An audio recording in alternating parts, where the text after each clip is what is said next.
Hey there, friends. Welcome to the Taking Your Next Step podcast from Collegians for Christ. Through each episode, we will journey together focusing on knowing what you believe and why you believe it.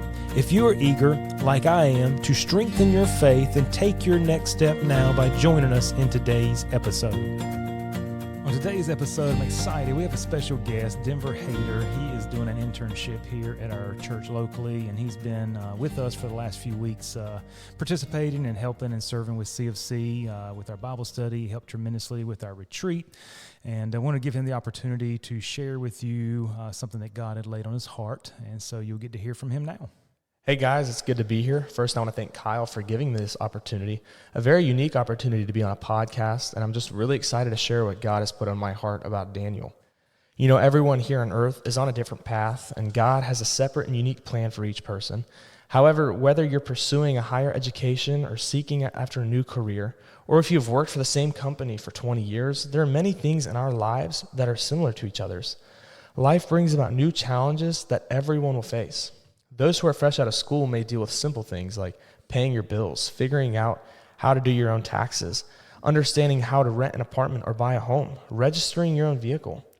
Those who are a bit older may be figuring out marriage, learning how to be a parent, or working for another promotion. These are all things that people will have to figure out depending on their stage of life. You know, just like life brings new physical experiences and challenges, you're also going to face new spiritual challenges as a Christian.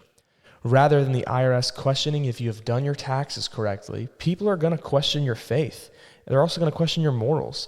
God is also going to allow trials in your life to test your faith. Are you going to allow God to grow your faith, or will you allow your circumstances to take you further from God? Today, we are going to look at Daniel and the amazing example he left behind for us. Before we dig into the main lesson, I want to give you some background on Daniel. You know, just like we've talked about things changing in our lives, everything in Daniel's life has changed. In Daniel chapter 1, verses 3 through 7, it talks about the different things that have changed. To understand this, we must understand that he was captured and he was taken to Babylon to serve under the king and to be trained. Some things they changed were his name. His name was Daniel, and they changed it to Belshazzar. His home also changed. When he was captured, he had to leave behind his family. And then his whole way of life changed, a complete 180 turn into Babylonian culture, which was very, very different from the Jewish culture that he grew up in. We talked about his education, how he was going to undergo 3 years of training and then be forced to serve the king. These are all things that have changed in Daniel's life. You know, his life circumstances changed many times, and God put him through many tests. So how was he able to stay consistent in his journey with Christ through it all? I want to point out 3 things today that Daniel did that we can start applying to our own lives to keep moving forward in our Christian walk with Christ. And the first of which is Daniel chose his conviction over conformity. In Daniel chapter 1, verse 8, we can see that. It says, "But Daniel purposed in his heart that he would not defile himself with the king's meat, nor with the wine which he drank. Therefore he requested of the prince of the eunuchs that he might not defile himself." We see here that he did not want to eat of the king's meat, and a lot of people have questions as to why he did not want to. Now, we do not know for certain the exact reason, but we do have a couple ideas. You know, the king's diet likely did not follow Jewish culture and the idea of kosher law. So the Jews had to abide by Old Testament law, which God gave them. And kosher law was that Jews cannot eat dairy and meat together. They cannot eat those two things together in the same meal. That is one reason that he may not have wanted to eat of the king's portion. Pigs and horses were also considered unclean, and we know that Jews were not supposed to eat unclean meats. And during this time, horses and pigs were a very common Babylonian food. This next one is just a preference, but meat offered to idols. A lot of times, Jews did not want to eat the meat offered to idols, and we see Paul reference this in 1 Corinthians. It's not a law, but it is more of a preference that Daniel may have had. Daniel purposed to follow God's law over the king's, regardless of the reasoning that we can think of that he may have wanted to not defile himself. The thing is, Daniel purposed.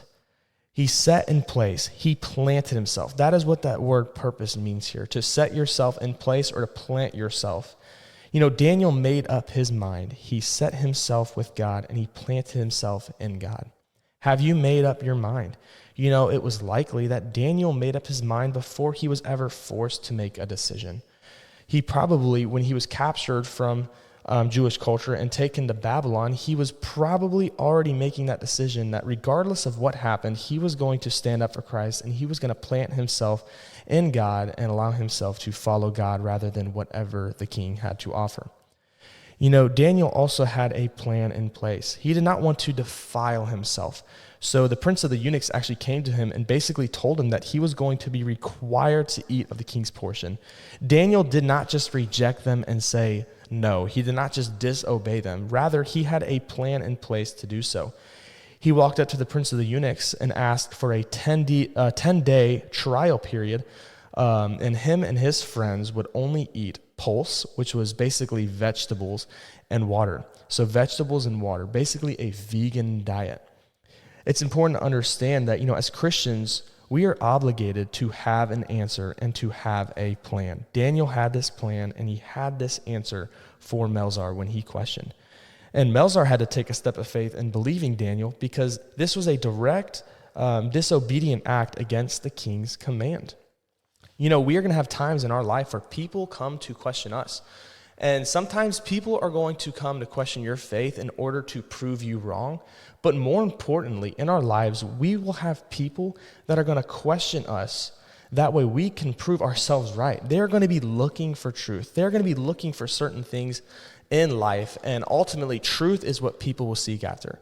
And there may be times that people come to you actually looking for truth. They are not questioning you to make you fall, but they are questioning you to see if they should believe what you have. Now, what kind of example would it be if an unbeliever were to walk up to us and have questions about our faith and we could not answer them, and we could not give them a clear answer as to why we believe, and why we do what we do? Some may be truly interested in the relationship you have with God, and we are obligated to have an answer for them. Daniel purposed in his heart, and he had a plan in place, and we see that God provided the results that he needed. In verses 15 through 17 of Daniel chapter 1, we see that the king found that there were no others like Daniel and his friends. After this trial period, the king was interested to see what had happened, and he called them in, and they actually had dinner with each other, and obviously they are still eating this pulse and drinking water only. And it says in the Bible that the king could not find anybody better than Daniel and his friends. God gave the results that they needed. God gave Daniel and his friends the favor in the king's eye. We live in a world that craves conformity. So how are you responding to the things others are trying to get you, or maybe even your own flesh is trying to get you to conform to? Have you purposed in your heart? Have you planted yourself with God? Do you have a plan in place? When something comes up, do you have a plan that you will not defile yourself? When somebody asks of you or questions you, do you have an answer to give them? So we see that he chose his convictions over his conformity, but we also see that there was a consistency in communion involved. And we see that in Daniel chapter 6, verse 10. The Word of God says, "Now when Daniel knew that the decree had been signed, he went into his house, and his windows being open in his chamber toward Jerusalem, he kneeled upon his knees 3 times a day and prayed and gave thanks before his God as he did aforetime." We see that he had a consistent communion here. Now, the background of this, so a couple of these wise men were actually very jealous of Daniel, and they did not like that they had, that Daniel had the king's favor. So they devised this plan. And they actually tricked the king. Basically, they went to the king and said, "Lord, you are so good. King, you are so good, and there is no other like you. And you should make a law that nobody can worship any other god or any other king except for you." And the king, being the selfish man he was, loved that idea. The prideful man he was said, "That's exactly right. I am the greatest. I am the best. Nobody should be praying or worshiping any other god except for me."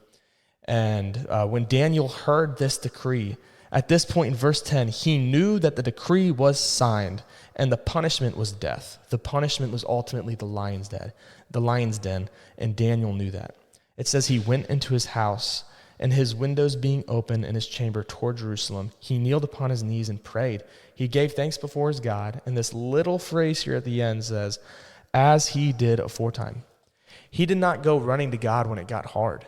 This was not his last-ditch effort to be saved from the king. No, this is something that he did every single day. And the only reason that these jealous wise men knew that it would work is because they knew that he was not going to choose conformity over his convictions. He had done it aforetime. This is something that he was consistent in. He had a consistent walk with God. You know, if we want to stand our ground against our flesh and sinful desires, or even those who may be getting us to go against our Christian nature, we must ultimately nurture our relationship with Christ. And we see that here with Daniel. Daniel nurtured his relationship with Christ. We must be consistent in our relationship with God if we want to have a constant victory over sin in our lives. You know, the Christian life is not meant to be lived in a lifetime. It's really meant to be lived each day. You know, we can't wait till the final days of our life to evaluate our journey with Christ. Rather, every single day we should wake up and we should be determined to live it. We must surrender daily to God. This is something that I've heard many times and that I like to tell people. You know, it is a daily surrender. We have to make a choice each and every day that we are going to serve God. Because ultimately, you're going to serve somebody. You're either going to serve God or you're going to serve yourself. No man can serve two masters. It's one or the two. You know, I think of the Christian life as, some people, they say a marathon. But I would like to think that without any training or without anything, that eventually I could finish a marathon. 26.2 miles, I could do that. Whether I ran or walked it, at some point I would finish it. But a couple of my friends have been recently training for a triathlon. And if you don't know what a triathlon is, it is a 2.4-mile swim, a 112-mile bike ride. And after you do both of those things, then you go on to actually run a marathon. Now, that is something that they have told me that they have to wake up every single day and choose to train for this event. If they were a week out from the event and they began to train, I promise you, they wouldn't get past the first leg of 2.4-mile swim. I know that I would not be able to swim 2.4 miles off the whim. There would be every single day training involved. The Christian life is like that. We cannot get to the end of our lives and we cannot get to heaven and expect to hear, well done, thou good and faithful servant, if we did not wake up each day and decide to serve Christ. So we see that Daniel chose his convictions over conformity. We also see that there was a consistent communion that he had with God. But we also see that because of those two things, he could find comfort in God's control. You know, Daniel knew that when that decree was signed, ultimately he was going to be thrown into the lion's den. Yet he was still comforted. We can also look back in chapter 2 and see how he was comforted. The king had a dream, and he basically told his wise men that you need to tell me the dream and interpret it. The king didn't even know what dream he had, but he wanted someone else to tell him. The king said that if you guys can't do this in this amount of time, I'm going to kill you all. And before Daniel knew the answer, he stepped up and he told the king that he could do it. Daniel then again prayed and fasted, and then the Lord was able to give him that vision. He told Daniel what the king's dream was, and then Daniel ultimately interpreted it. So there's two situations that we see that Daniel was comforted in his control. Being thrown in the lion's den, yet he still chose to pray. Facing death, yet he still chose to trust God to give him the interpretation of the dream. What I find interesting is that because of Daniel's example, even the king knew that God would deliver Daniel. We see that in chapter 6, verse 16. It says, Then the king commanded, and they brought Daniel and cast him into the den of lions. Now the king spake and said unto Daniel, Thy God whom thou servest continually, he will deliver thee. Because of Daniel's example, even the king knew that God was going to deliver Daniel. We see that the king ends up fasting and praying, and he goes to the lion's den the very next morning, early before everybody else, and realizes that Daniel's life had been spared. Once again, we see God provide the results. You know, Daniel could never have found the comfort if he had not purposed in his heart and communed with God. So those are the three things that I wanted to share with you guys today. Three things that I have put into my life. As you go about your walk with Christ, choose your convictions over conformity. And as you go about, have a constant communion with Christ. And when we do those things and the big event arises or a trial in our life comes, we can find comfort in God's control. Thank you for taking the time to listen. If this podcast has been helpful to you, please share it with a friend or subscribe to stay up to date on the latest episodes. You can connect with Collegians for Christ online for more information and resources at cfccampusministry.com.